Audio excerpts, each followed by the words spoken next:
যুক্তরাজ্যের পরবর্তী প্রধানমন্ত্রী হতে যাওয়া কে এই কিয়ার স্টারমার?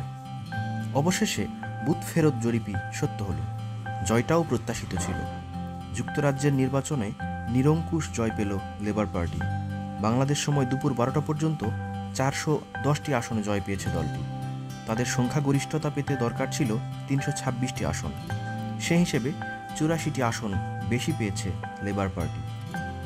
এর ফলে যুক্তরাজ্যে টানা 14 বছর পর ক্ষমতা থেকে সরে গেল কনজারভেটিভ পার্টি। বিদায় নিতে হবে প্রধানমন্ত্রী ঋষি সুনাককে। তিনি পরাজয় মেনেও নিয়েছেন।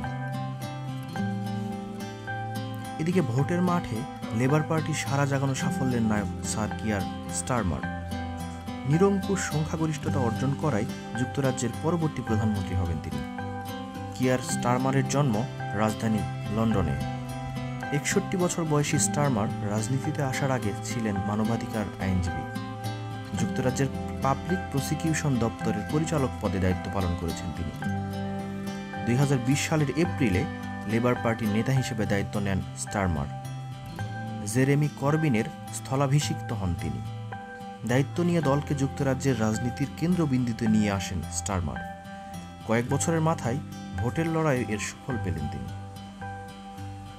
সমর্থকদের চোখে স্টারমার একজন বাস্তববাদী মানুষ, ভরসা করার মতো রাজনীতিবিদ। রাজনীতির মাঠে সাড়া ফেলে দেওয়া স্টারমার একজন দক্ষ ফুটবলারও। ক্লাব ফুটবলে আর্সেনালের ভক্ত তিনি। ফৌজদারি বিচার প্রক্রিয়ায় অবদান রাখায় নাইট উপাধি পেয়েছেন স্টারমার। রয়টার্সের এক প্রতিবেদনে বলা হয়েছে, সরকার প্রধানের দায়িত্ব নেওয়ার পর স্টারমারকে ডাউনিং স্ট্রিটে আরও কঠিন পরীক্ষার মুখে পড়তে হবে। ভোটের আগে তিনি এক শব্দের প্রতিশ্রুতি দিয়ে প্রচার করেছেন, তা হচ্ছে পরিবর্তন।